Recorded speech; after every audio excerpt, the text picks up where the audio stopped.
I'll offer you a solution, Senator Win.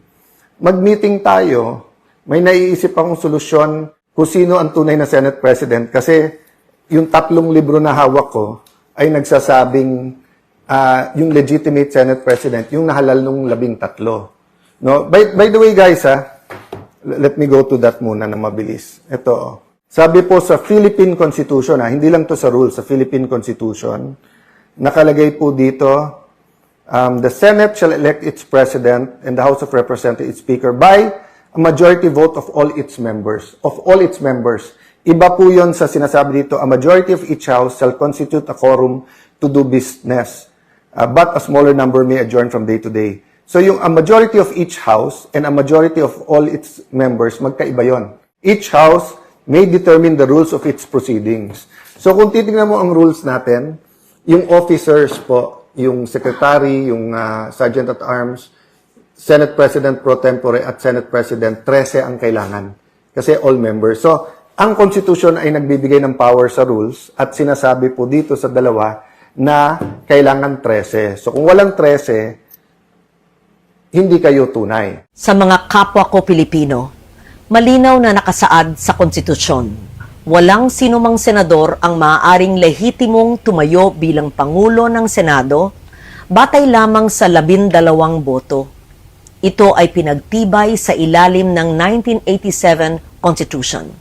Sa Article 6, Section 16, Subsection 1 ng 1987 Constitution. The Senate shall elect its President by a majority vote of all its members. Ang ibig pong sabihin, makakapaghalal lamang ng isang Senate President kung makakuha siya ng mayoryang boto ng lahat ng miyembro ng Senado. Ayon po sa konstitusyon, 24 ang kabuuang bilang ng mga halal na senador.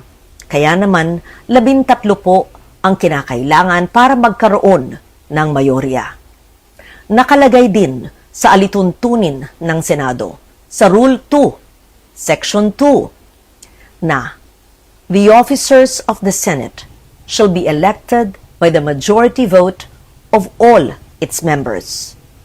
Ang mga opisyal po ng Senado ay ang Senate President, Senate President pro tempore, Senate Secretary, at Sergeant at Arms. Hango at nakabase po sa ating konstitusyon ang mga alituntunin ng Senado, kung kaya't tulad sa Senate President, boto rin ng mayorya ng lahat ng miyembro ng Senado ang kinakailangan upang magtalaga ng Senate President pro tempore, Senate Secretary, at Sergeant at Arms. Malinaw, 13 boto ang kailangan. Sabi din po sa Rule 15, Section 44 ng alituntunin ng Senado na except during the election of officers, a majority of the senators shall constitute a quorum. Simple lang po ang kahulugan nito. Iba po ang bilang na kailangan para sa quorum. Iba rin po ang bilang na kailangan para po sa eleksyon. Kapag eleksyon po ng mga opisyal ng Senado, kailangan ang mayoryang boto ng lahat ng miyembro ng Senado upang sila'y mahalal. Kaya naman, sa kabila ng aking paggalang sa aking mga kasamahan, labag sa konstitusyon at alituntunin ng Senado ang nangyaring pagtatalaga ng Senate President pro tempore, Senate Secretary, at Sergeant at Arms dahil 12 senador lamang ang nasa plenaryo na bumoto. Kulang ng 1 boto para masabing mayorya ng lahat ng miyembro ng Senado ang bumoto para sa pagbabago ng liderato. Samantala po, sa chairmanship naman ng mga komite ng Senado, malinaw din ang saligang batas sa ilalim ng Article 6, Section 16, Subsection 2, kung saan sinabi na, a majority of each house shall constitute a quorum to do business. Ibig sabihin po, 13 senador din ang kinakailangan na kabilang sa sesyon ng Senado upang makagawa ng anumang opisyal na gawain o quorum, kung kaya't labag din po sa konstitusyon ang naganap na pagdeklarang bakante at pagtatalaga ng mga chairperson sa mga ilang komite. Madalas pong binabanggit ang mga nasa minorya ang kasong Avellino versus Cuenco upang palabasing lehitimo ang naganap na takeover sa Senado. Pero hindi po maaring gawing shortcut ang Avellino upang pababain ang bilang ng mga senador na kailangan para sa quorum, sa eleksyon, at para magkaroon ng reorganization sa Senado.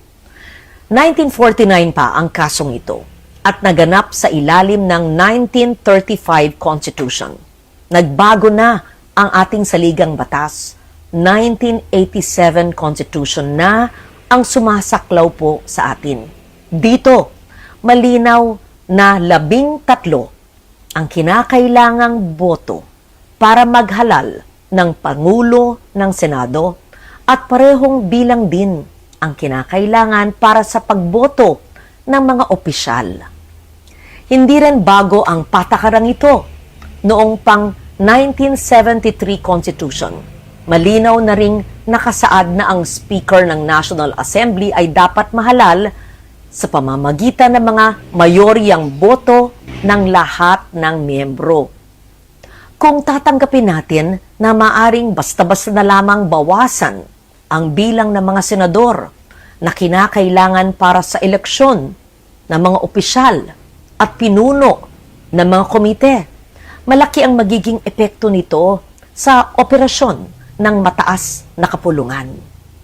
So tuwing may mga senador na nagkakasakit, nasa abroad, pansamantalang wala sa session, na aresto, na detina, at iba pang kadahilanan, maaring gamitin ang dahilan na ito para palaging mag-reorganize ng Senado. Pag nangyari po yun, hindi na representasyon ng taong bayan. Interes at issue ng panahon ang magtatakda kung sino ang nasa mayorya at mga opisyal ng Senado. Ang magiging labanan na lang ay kung sino ang makakapagbawas ng pisikal na presensya ng kabilang panig sa bulwagan. Dapat manatiling representasyon, interes ng nakararami, performance ng bawat isa, at issue ng panahon ang batayan kung sino ang magiging mayorya at pinuno ng Senado. Ang konstitusyon, ang gabay ng ating demokrasya. Ito ang dapat nating ipaglaban para sa Senado, para sa ating mga institusyon, at higit sa lahat, para sa bawat Pilipino. Si Loren Legarda po, ang inyong Senate President pro tempore. Maraming salamat. Alright mga kababayan, so gawa natin ng reaction video and also magbigay din tayo ng personal opinion natin, no, patungkol po dito sa mga naging pahayag ni Senator Alan Peter Cayetano, ang kinikilala nating Senate President ng Senado. At ito nga pong naging pahayag din po ni Senadora Loren Legarda, no, patungkol nga po dito sa issue po ng tila agawan, no, sa pwesto ng pagiging majority at minority. Kung matatandaan natin mga kababayan, noong June 3 ay nagkaroon ng di umano'y quorum kung saan sila na po yung nag-self-proclaim sa kanilang mga sarili na sila na daw po ang bagong majority. Kaya ngayon mga kababayan, nagkaroon ng kalituhan. Also tayo din, no? Nagkaroon din tayo ng katanungan at kalituhan sa nangyari. Kasi parang pinagpipilitan nila mga kababayan yung numbers, no, na ganun daw talaga yung parang bilang para maihalal ka. Samantalang nanindigan naman itong ating Senate President na si Senator Alan Peter Cayetano na sumusunod lang sila, no, sa konstitusyon, sa ating saligang batas, no, na sila yung lehitimong majority talaga. So nagsimula ito mga kababayan ng palitan, no, itong si Tito Soto bilang Senate President. At umugong na nga po ang balita na itong si SP Cayetano ay talagang sisipain or parang alam nyo yun, parang talagang patatalsikin din talaga siya sa pwesto. So ayan yung mga ugong-ugungan na hindi din magtatagal yung kanyang pagiging Senate President. So dahil po yan sa mainit na talagang pagbabalik ng Blue Ribbon Committee kung saan i-handle po ng ating butihing senador na si Senator Dante Marcoleta yung Blue Ribbon Committee at bubuksan po muli yung hearing patungkol sa investigasyon sa flood control. Ito po yung malawakang pagnanakaw sa Kabanambayan sa kasaysayan, no. So gusto nyo ba mga kababayan, na ito na lang yung tanong natin, gusto nyo ba na sa Senado ay tuluyang pagtakpan o i-cover up yung nangyaring katiwalian sa Kabanambayan? Syempre 'di ba wala. So regardless kung ano yung kulay mo sa politika, ikaw ba ay loyalista, ikaw ba yung pinklawan, ikaw ba ay kakamping, ikaw ba ay DDS. So lahat po dito mga kababayan ay dapat talaga nakikialam kasi nga ito po ay kapakanan ng taong bayan at ng bansang Pilipinas dahil hindi naman sila ang ninakawan eh. Tayo yung ninakawan dito kaya dapat iisa lang talaga yung adhikain natin kung saan alamin talaga ang katotohanan at panagutin talaga yung mga tunay na mastermind sa likod ng malawakang pagnanakaw na ito. So dito lang tayo magtataka mga kababayan kasi itong mga senador natin imbes na sila ay magsama-sama at magtulungan, parang makikita mo talaga kung sino yung tumitindig at naninindigan na usisain, busisiin at kalkalin itong tunay na nangyari sa flood control. So makikita nyo dito kung sino talaga yung mga senador na talagang pinipilit no na igapang talaga kahit na napakahirap. Sabi nga ni Senator Dante Marcoleta na lahat ay gagawin talaga mga kababayan ng administrasyong ito upang mapagtakpan nga yung nangyaring pagnanakaw dito sa Kabanambayan kasi hindi naman mangyayari to sa ibang administrasyon kundi ngayon lang talaga pumutok to mga kababayan ng super hype talaga, no. So masasabi talaga natin muna na wala pang guilty sa ngayon hindi naman natin sinasabi kasi allegedly pa lang. So dito kasi under Marcos watch, dito pumutok talaga itong napakagrabing pagnanakaw ng kasaysayan talaga, no. So still allegedly wala tayong wala pa tayong kumpirmasyon diyan kasi nga ongoing pa po ang hearing.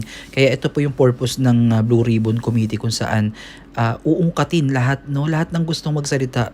Para sa akin walang pipiliin kung sino yung gustong maging witness, kung sino yung gustong magbigay ng kanilang mga salaysay patungkol sa kanilang mga nalalaman dito sa malawakang pagnanakaw sa Kabanambayan. Bigyan ng pagkakataon na makapagsalita. Then from then, dun nila tignan kung meron bang mga bigat yung kanilang sinasabi. So itong 18 Marines kasi mga kababayan na inimbitahan ng unang-una, atat na talaga to Kasi noong lumabas sila sa social media pa lang, talagang binanatan agad yung kredibilidad nila, 'di ba? Kung matatandaan niyo, kinasuhan sila, talagang nakakawindang yung kanilang naging salaysay. Pero bago pa man yan, unang nagbigay ng salaysay, ito nga si Saldico, na kung saan ay pinabulaanan din po yan ng administrasyon ni Bongbong Marcos. At sila nga ang tinuturo, no, si Bongbong Marcos at si dating former House Speaker Martin Romualdez, na sila po yung nasa likod ng malawakang pagnanakaw dito sa Kabanambayan. Allegedly So hindi din yan binigyan ng pansin masyado at tuluyan niyang nawala na si Saldico sa issue na to. Parang nabalitaan natin na nahuli daw siya pero hindi naman pala. Yung alam nyo yun, sa dami-dami ng pera ng Pangulo ng executive ng Office of the President, ang daming niyang funds for the intelligence fund, no. Ba't hindi niya magawang kumuha o mag-hire ng kung sino talagang titik-tik kay Saldico upang nang sa ganun malaman natin kung nasaan ba talaga siya at ano ba yung mga paraan o remedy para mapa-uwi siya dito sa bansang Pilipinas at maharap niya yung kanyang mga kasong kinakaharap, no? So dito din mga kababayan, hindi din kasi natin masasabi na may katotohanan kasi syempre it's still ito pa rin ay aligasyon dahil hindi pa rin po napapatunayan Pero mahalaga yung binitawang salaysay ni Saldico dahil hindi natin yan pwedeng ipagsa walang bahala dahil alam naman po natin na siya po yung humawak ng Committee on Appropriation, no, sa lower house at hindi po yan gagalaw ng walang basbas ang mga nasa taas niya. So hindi natin pwedeng i-disregard yan mga kababayan dahil alam natin na sila yung magkakasama ng mga panahon na yan at dati nga 'di ba todo deny pa yung mga yan hanggang sa nagkapit-pitan na talaga at nagkakaipitan na saka nakumanta. So, kailangan talaga mga kababayan na maging mapanuri tayo at maging maalam tayo sa ating mga napapanood at nakikita. So, balik tayo dito sa sa Blue Ribbon Committee patungkol nga dito sa pagdalo ng 18 Marines. So maraming hindi naniniwala kasi mga kababayan, ang tawag nga nila ay 18 Marites, no. So hindi din kasi natin pwedeng i-disregard yan mga kababayan, lalo pat nanumpa yan sa Senado at sila po ay nag-oath, no, nag-take ng oath kung saan ang kanilang mga bibitawang salaysay o mga pahayag ay may bigat, no, at talagang dapat nilang patunayan at pagtibayin yung kanilang mga naging salaysay dyan. Kasi kung mapatunayan na sila po ay nagsisinungaling, sila po talaga ay mananagot sa mata ng batas. So yun lang naman yung take natin dito mga kababayan, yung pakinggan muna yung kabuoang istorya, no? Tapos tignan talaga natin kung yung mga ibang resource person pa na pupunta doon ay ganun din yung magiging pahayag. Kasi syempre sa tagal mga kababayan since 2022, imagine niyo yan, kahit nga kayo hindi nyo na alam kung saan kayo eksaktong pumunta, sino ba yung mga nakadaupang palad ninyo. Hindi mo naman talaga mamememorize lahat yun eh. Para sa akin hindi mo naman siguro 100% mamememorize lahat ng mga naging katransaksyonan mo. 'Di ba? So ito ay pilit nilang inaalala. Siguro doon lang sila nagbe-base sa kung anong itatanong sa kanila at kung ano yung kanilang maaalala sa mga panahon na yon. So ang importante dito mga kababayan ay may tumitindig talaga, no? Kasi kung wala naman talagang nangyaring pagnanakaw sa kaban ng bayan, lalo na sa flood control, wala namang ganito eh. Wala namang lalabas na mga tao na ganito na pilit na pinatatahimik. So, ito yung isa sa mga naging dahilan mga kababayan kung bakit nagkakagulo ngayon dyan sa Senado mula nang nabalitaan nilang uumpisahan ulit busisiin itong flood control project. So, dapat kasi supposedly mga kababayan, mag-uumpisa na yung impeachment ni VP Sara Duterte dahil nga nag-convene na yung Senate, di ba? Pero all of the sudden, parang nag-iba ang ihip ng hangin. Samantalang itong si SP Alan Peter Cayetano ay bet niya na talaga na simulan at para matapos na nga, di ba? So, para mag-ano na sila, mag-come up na sila kung ano yung susunod nilang gagawin. Pero all of the sudden, ito yung nangyari. Kaya, sa tingin ko mga kababayan talagang meron talagang mga tao na pumipigil, no, na ito ay tuluyang umpisahan at busisiin dahil alam naman natin mga kababayan yung mga allegedly, no, na pinangalanan ng hindi lang ng 18 Marines, no, marami ding nagtuturo sa kanila na sila ay isa sa mga mastermind, no, dito sa malawakang pagnanakaw dito sa kaban ng bayan. Kinakailangan talaga nating malaman, no? At it's still allegation, hindi pa rin natin mapapatunayan at tanging husgado lang, no, yung makakapag-hatol ng kung ano ba talaga yung kahihinatnan ng mga taong ito. Pero one thing for sure mga kababayan, kung magtutuloy-tuloy ito, talagang marami talaga ang makukulong at dito natin masusukat, no, kung ang demokrasya ng ating bansa ay still buhay pa rin. Kasi sa panahon ngayon mga kababayan, ang hirap ng magsalita, ang hirap ng makipaglaban at tumindig sa kung ano yung sa tingin mong tama. At basta kinakalaban mo yung administrasyon na to, parang ang hirap, no, dahil it's either kakasuhan ka or tatakutin ka para ikaw ay matakot, no. So kaya saludo ako sa mga taong naninindigan, no, sa kanilang mga prinsipyo, lalo na ngayon mga kababayan, no, na ang hirap ng sitwasyon ngayon ng Senado dahil nawawala na talaga sila ng kredibilidad sa ginagawa nila na kaguluhan dyan. Again mga kababayan, itong ating naging reaction video ay hindi para manira ng tao or individual. Ito ay personal opinion ko sa mga nakikita at nababalitaan natin. Still, it's allegation pa lang, no? Wala pa tayong pinangahawakan talaga na sila talaga ay nagkasala. Kaya yan yung dapat nating abangan mga kababayan at bantayan ng maigi upang hindi tayo maligaw at malito sa mga nangyayari ngayon sa ating lipunan. So comment down below mga kababayan kung ano yung opinion ninyo dito sa mga naging pahayag ni Senator Alan Peter Cayetano at ni Senadora Loren Legarda patungkol nga dito sa issue sa Senado.